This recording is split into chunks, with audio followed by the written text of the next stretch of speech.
Well, here's another React video.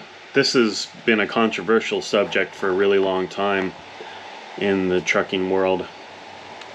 It is California being the leader of all things messed up in this country.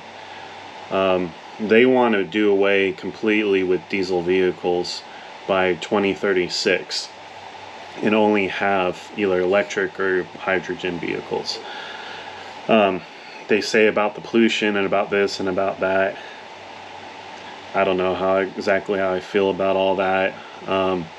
Most of you probably don't know, as I was born in California and moved in 2011 and got the hell out of that stupid state that I hate so much now. Spent most of my time in Nebraska, and then now I'm in Arkansas.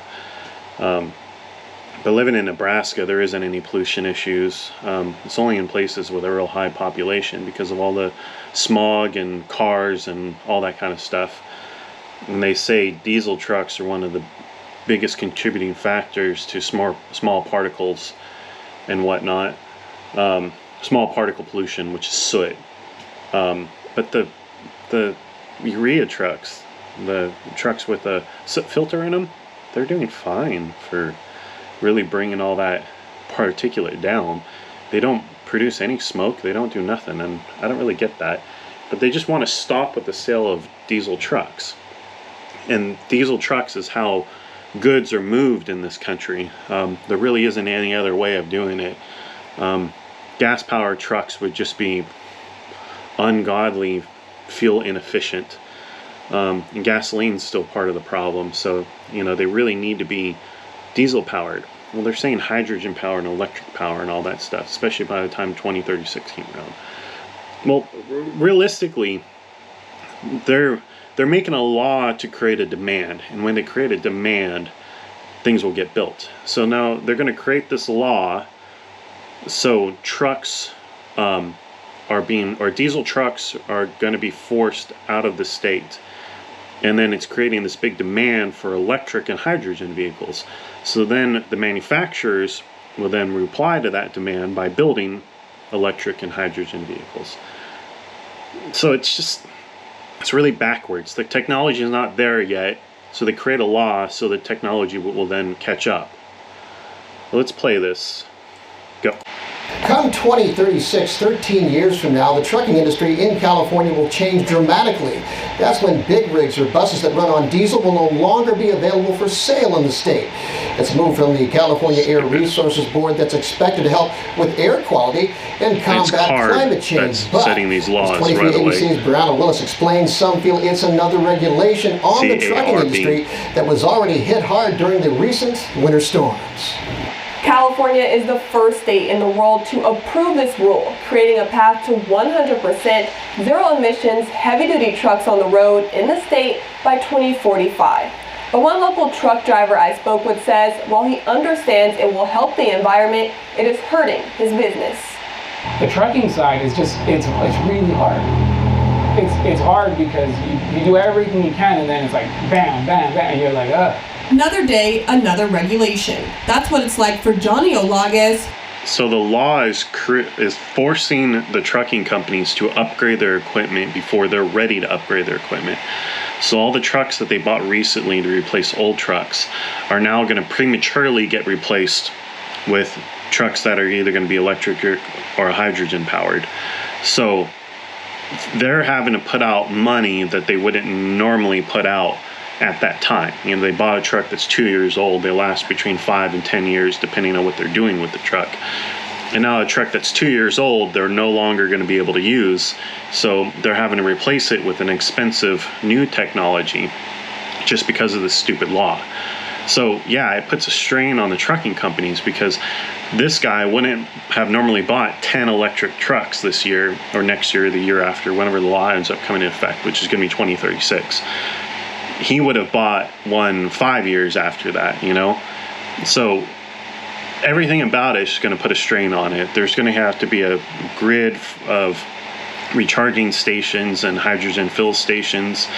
There's already natural gas pumps just about everywhere in the country right now for the most part. Now they're going to have to do the same thing with hydrogen. or electric charging stations. Takes a long time for an electric truck to charge, so it's going to end up having to sit on that charger for multiple hours at a time. So yeah, it's putting a strain, mostly because of the purchase of the new equipment. It's not like, oh my God, or I'm getting hit with this and hit with that and blah blah blah. It's putting out money when you didn't have to. It's like creating a new tax. Out of nowhere, you're suddenly hit with a higher strain on your business because you're having to fork out 10% more tax. It's kind of the same thing here. Who owns the trucking company Olagas Inc. At the end of April, the California Air Resources Board, also known as CARB, unanimously Most people in approved California ending the hate CARB, sale by the of way. traditional diesel trucks or combustion trucks by 2036. When you're phasing out those diesel trucks, what you're doing is you're creating higher barrier to entry for the trucking industry, or for that truck driver that was trying to go into another industry. Olagas says this rule, on top of an already challenging year due to winter storms, has hit him hard. He says he's tried increasing the prices of hauling, but that's easier said than done.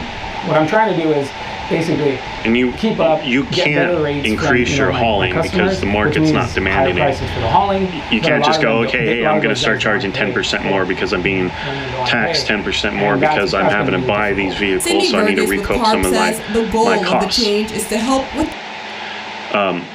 Well, the market doesn't allow for that. The market to haul, let's just say crushed grapes, is at a set value, and you go, hey, I'm going to charge 10%. They're going to go, no, we're just not going to use you then. Or no, we're not going to pay it. So either we're going to find somebody else, or you just need to accept that this is how much it's paying to haul this stuff. So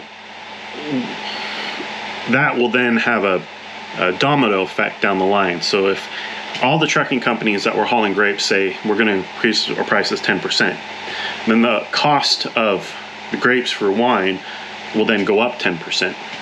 And then the cost of wine will then go up 10%. So what they're kind of talking about is, all right, well, right now, if I were to buy electric trucks, I'm going to have to increase my rates. But everyone I work with will now no longer use me to haul because I'm too expensive. So then I'm just going to go out of business because I can't drive, I can't haul anything, I can't put my drivers to work because I have to charge more to be able to actually not go into debt. And now the company goes bankrupt. And that's a giant concern with hauling in California. The vast majority of goods are going to increase dramatically in California because of the trucks coming in. We'll have to then offload somewhere, so then electric trucks within California can then distribute it across California. So you'll drive to the border, drop all your load off at a warehouse, and then there'll be a network of electric trucks that are only in California. Or B, all the stuff that's made and sold in California will just go up because the cost of shipping also goes up. So this law is literally creating inflation artificially.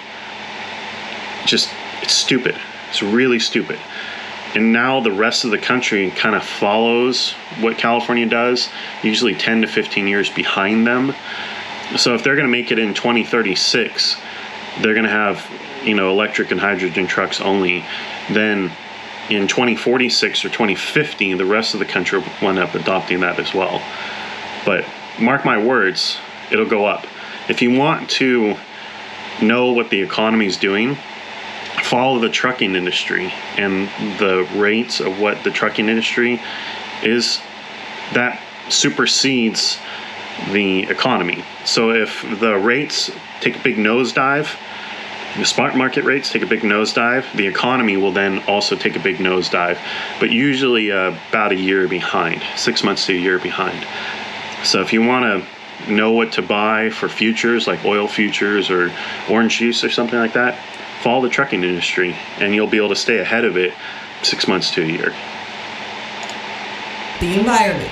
having some pretty significant air quality problems in California, and the impacts of combustion really continue to fall heavily on the most low-income Don't agree with communities. that. Particularly, those burdens are really felt in the San Joaquin Valley. Vergas adds while zero-emissions big rig trucks are expensive, the cost in the long run will even out. The Advanced Clean Fleets regulation is really expected to save $26 billion in terms of statewide health benefits from curbing the rollout of criteria pollutant emissions in the field, and will result in a net cost savings to fleets of $48 billion. But Olague says while this Don't may agree. work for bigger Not companies, even a little it bit. doesn't for smaller companies. You're going to save like on his. health And while he care. says the regulation That's will not help going to the affect the environment, trucking companies. For the That's most not part, going to I make would say that hauling any cheaper. what the resource board doing is the right thing, right? Because it is. We need to clean the air. You know, we've had a lot of issues with that. I mean, you're driving down Grapevine, you can see that. he believes the infrastructure is not there to completely strip away diesel trucks. The vast Either way, majority he has of now air started a quality new in business to California try and stay is afloat. natural Turns stuff. out, Protein. the resource board wants to do a All passenger the puppies are testing. sitting right here. I have He's trucks, barking at things. which are being heavily regulated. Well, why don't I become one of those guys too that regulates? So now I can do my own passenger testing, as well as for everybody else in town. That's what I'm talking about. Olague's new business is Move to called another His state Fleet that doesn't have all Services, these where he helps regulations with and the be able opacity to testing, which he have says a starting successful next business. year will be It's one of the reasons required why I by left CARB California 11 twice years during ago. the year. CARB also has a truck stop webpage for resources about the regulations, and we have that link. And that's what I'm seeing in the trucking industry. A lot of places, or a lot of trucking companies that I know of, especially ones that run interstate, which is all over the country. A lot of them move their headquarters out of California, won't go into California, won't ship out of California. You hear about it every day when you talk to truck drivers, and you hear it on the CB. And I have 7 trucking groups on Facebook that I created over the years. Everyone, I'm not going to go into that stupid state. All these regulations and high, fuel is super high there and always been super high there. Screw that state. I'm not going there. Well, this is why. California needs to succeed and become their own union and their own laws and all that. It's just, it's so dumb. It's so backwards to bettering the American economy. But I think they're going to end up seeing the negative results of this. It's a little ways out. It's 2023 right now, and they're talking about having this in 2036. So by the time that actually comes around, I have a pretty good feeling that this country is going to be in a little bit different of a state. And they're either going to fall on their face, kind of like what Budweiser just happened to Budweiser, or they're going to end up being the early adopters of things, and the rest of the union's going to end up, getting on board with it. Personally, my opinions, I think they're going to try this experiment. It's going to fail. They're going to move the marker from 2036 to like 2042.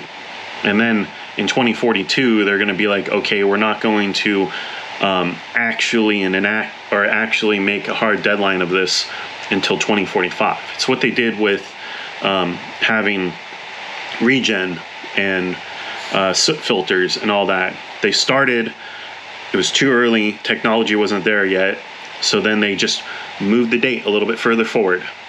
And then at that point in time, they go, okay, it's still not there yet, we're going to give it 2 more years. And then once they realize that the technology in the trucks and the emissions and all that stuff was there and they could do it, then they put a hard date and said, at this point in time, trucks made after, 2007 has to have some sort of regen on it, and then trucks made after 2012 has to be CARB compliant. I'm not sure on the exact dates on that, but they moved the hard date for the law to meet the actual technology, I guess would be the word. I think they're going to end up doing this here. I think they're going to end up going, okay, well, we can't do it just yet, so we'll move it up just a little bit. But what's going to happen to trucking out there? They saw it with companies that ran older equipment and couldn't afford the new equipment with soot filters on it. They just went out of business. And then some of the other companies added trucks because they could afford it to take up the slack of the trucking company that did go out of business. When they had, was that 85 or whatever, where they had nothing but owner operators, those companies just, most of them just went belly up and just said, forget it. It's not worth it. We're going to move out of state and still have our same business just somewhere else where we don't have to go by the laws. So, I don't know. It's really stupid. I hate it. I hate that they're doing this. I hate CARB. I hate all the BS. Why do you got to do all this stuff? You're hurting your own economy. You're making the cost of living so ridiculously expensive to live in California, and people are moving out of there. You know, hundreds of thousands of people are moving out of California every year. So it's just, I don't know, it's backwards to what the supply and what the demand is. You know, the demand is they want a better, lower cost of living and an easier life, especially in a state that's so beautiful and such great weather as that. The whole thing's just dumb. I'm going to stop monologuing here and just end this. So, California and CARB, you're stupid. Stop doing this. Just figure out a plan that works and stay with that stupid plan for the rest of time. Stop moving this line further and further and further and further and forward. You got trucks to be regen, have DEF filters or soot filters and use DEF and all that stuff. You brought your microparticulates and your soot down to almost nothing inside the state. Why this? Why electric? Why this? Up and up and up and up and up. Just stop making it so damn expensive to live in California.